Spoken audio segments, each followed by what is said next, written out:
Let's talk about a good guy with a gun who was shot and killed, and the NRA has been real silent. Emantic E.J. Fitzgerald Bradford was buried on Saturday in Birmingham.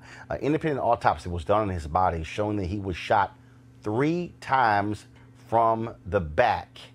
He was hit in the head, neck, and lower back by bullets fired at him, again, from behind. His father, Emantic Fitzgerald Bradford Sr., a police officer, said this, quote, "My son was murdered by this officer, and that was cowardice. What you have done was destroy my family. There's no justice. If you get off from this, you will not get off with this. I will make sure." As I said, Reverend Jackson gave the eulogy at his funeral, which took place at Boutwell Memorial Auditorium in Birmingham on Saturday. Here's some of that eulogy.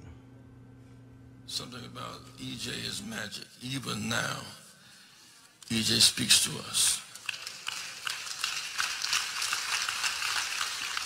As the people who were enslaved for 246 years, we got off the boats at the Alabama River in Montgomery and walked up that hill down Commerce Street, cultivated cotton to make this state and the nation rich.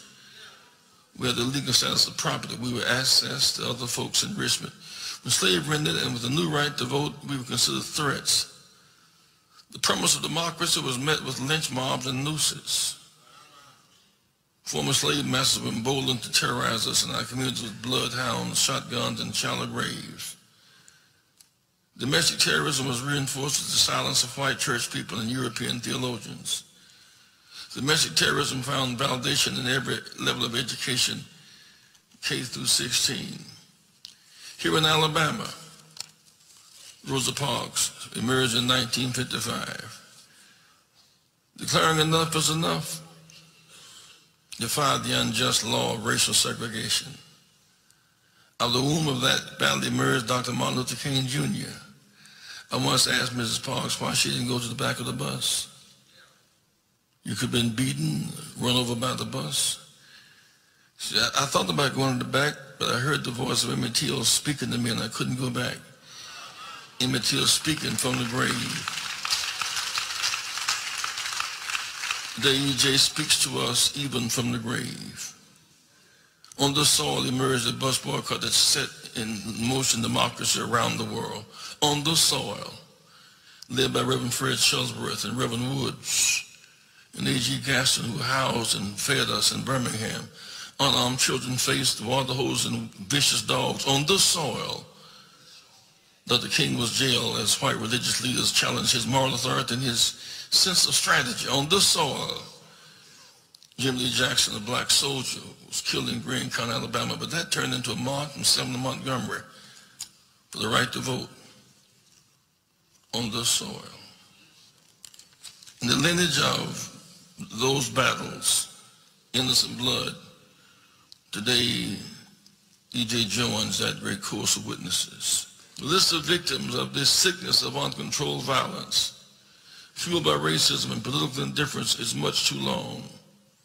In the face of Emantic's unjustified death, we can decide the value of his life. But Emantic's name has been omitted in the print media. He was just another black male victim. We know that the name given by our parents means something. Emmanuel Fitzgerald Bradford Jr. is his name. In the heavens, Emantic now holds the throne of those who have died without the benefit of a long life. But this name will not die. His blood will not have been shed in vain. He will live as long as we remember him. And we will not forget him. The officer who took Emantic's life, snuffed out his dream, must face justice.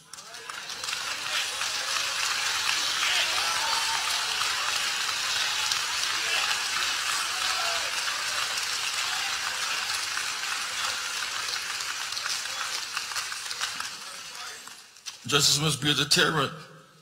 It must be demoralizing to enlist to go to fight in Afghanistan, come home and can't survive a shopping center in Hoover, Alabama.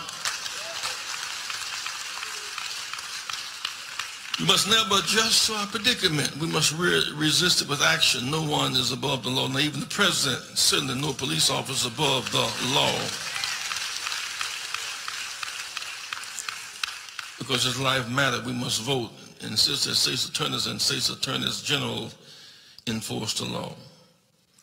This is the New South, where the Crimson Tide is #1 and millions of Seattle, Alabama, and Auburn play the big game, black and white together. The New South attracts Mercedes-Benz and Honda and Toyota and Nissan. In the New South, we reject uncivilized behavior. In the New South, we made the New South, and it must be new for everybody.